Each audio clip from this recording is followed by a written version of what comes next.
বাংলাদেশ বিমান বাহিনীর জন্য লালমনিরহাটে নির্মাণ করা হচ্ছে এশিয়া মহাদেশের দ্বিতীয় বৃহত্তম বিমান ঘাঁটি। এই বিমান ঘাঁটি ভারতের শিলিগুড়ি করিডোর থেকে মাত্র 12 কিলোমিটার দূরত্বে।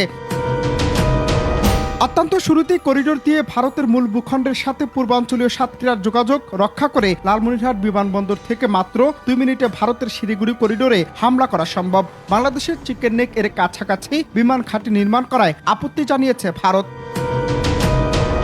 ভারত তাদের মূল ভূখণ্ডের সাথে পূর্বাঞ্চলীয় 7 রাজ্যের যোগাযোগ রক্ষা করে। লালমনিরহাটের বিশাল এই বিমান ঘাঁটির ইতিহাস আজ থেকে প্রায় 100 বছরের পুরনো। 1931 সালে ব্রিটিশ সরকার এই অঞ্চলে বিমান ঘাঁটি নির্মাণ করে। শুধু তাই নয়, দ্বিতীয় বিশ্বযুদ্ধ চলাকালীন বিমান ঘাঁটি ছিল মৃত্যু বাহিনীর একমাত্র ভরসা। পরবর্তীতে 1947 সালে এই বিমান ঘাঁটির কার্যক্রম বন্ধ হয়ে যায়। দেশ স্বাধীন হওয়ার পর 1972 সালে বাংলাদেশ বিমান বাহিনীর হেডকোয়ার্টার্স স্থাপন করার সিদ্ধান্ত নেয় লালমনিরহাটের বিমান ঘাঁটিতে। কিন্তু শেষ পর্যন্ত ভারতের আপত্তির কারণে লালমনিরহাটে বিমান ঘাঁটি স্থাপনের জন্য কাজ বন্ধ করা হয়। এরপর থেকে পরিত্যক্ত অবস্থায় আছে সে বিমান ঘাঁটি। তবে গুরুত্বপূর্ণ বিমান ঘাঁটি লালমনিরহাট বিমান ঘাঁটির আয়তন প্রায় 2000 একর পর্যন্ত।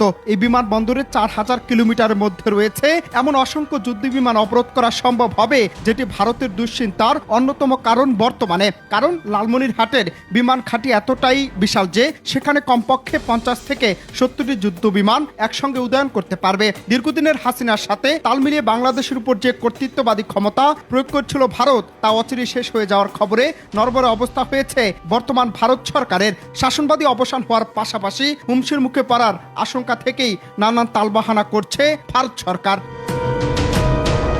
এখন বিষয় হচ্ছে, কয়েকদিন ধরেই নানান তালবাহানা করে যাচ্ছে ভারত। কয়েক দফায় বাংলাদেশের পতাকাকে অবমাননা, ভিসা প্রসেসিং বন্ধ, চিকিৎসা সেবা না দেওয়ার ঘোষণা, রপ্তানি বন্ধ সহ একাধিক বিষয় সামনে এনে বাংলাদেশের চরম বিতর্কে ভারত সরকার। টানাপোড়া লেগে যাচ্ছে পররাষ্ট্রনীতি আর বন্ধুত্বপূর্ণ সম্পর্কেও।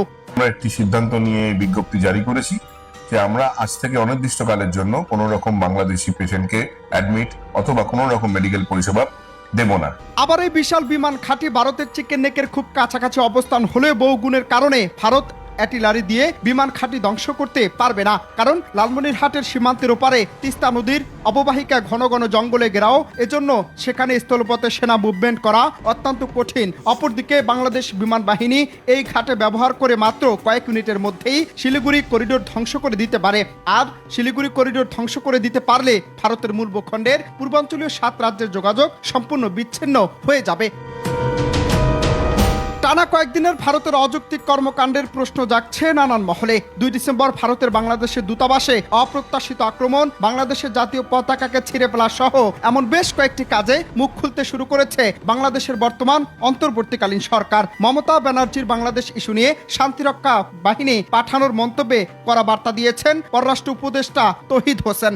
এই সরকার কোনো ধরনের কোনো সাম্প্রদায়িক কার্যকলাপ সেটাকে বরদাস্ত করবে না, এবং সেটা হিন্দু বলে কথা নয়, মুসলিম বলে কথা নয়। আমরা সবাইকে সমান চোখে দেখব, এবং এই মেসেজটা আমরা সবাইকেই দিতে চাই, পার্টিকুলার কোনো একটা অংশকে না, সবাইকে এই মেসেজটা দিতে চেয়েছি। এবং এটাও আমরা বলেছি যে এ ব্যাপারে আইন তার গতিতে চলবে, এবং সেখানে যদি কেউ বিশৃঙ্খলা সৃষ্টির চেষ্টা করে অবশ্যই সেটাকে শক্ত হাতে দমন করা হবে।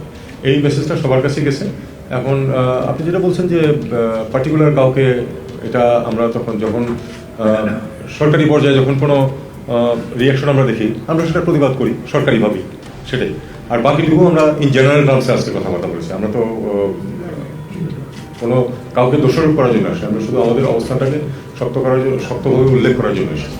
আবার ভারতের এমন কর্মকাণ্ড হঠাৎ করে বৃদ্ধি, তাও আবার ছাত্র জনতার গণঅভ্যুত্থানে হাসিনা সরকারের পতন হওয়ার পর। অনেকে মনে করছেন হাসিনা সরকারের পতনে বাংলাদেশের শাসনবাদী হারিয়েই এমন নড়বড়ে কার্যক্রম করছে ভারত। আবার নানান মহলে প্রশ্ন উঠেছে, পরিকল্পনা করেই শেখ হাসিনা ফাঁদ পেতেছে দেশে অরাজকতা তৈরি করার জন্য, যেন দেশের মানুষ শেখ হাসিনার 16 বছরের স্বৈরাচারী কর্মকাণ্ড থেকে ভিন্ন খাতে মনোযোগ দেয়। তবে শেখ হাসিনার তৈরি ফাঁদে কি বর্তমান সরকার পা দেবে, নাকি কঠিন কৌশলে প্রতিহত করবে তার চক্রান্ত, সেটি নিয়েও নানান মহলে হাজার প্রশ্ন।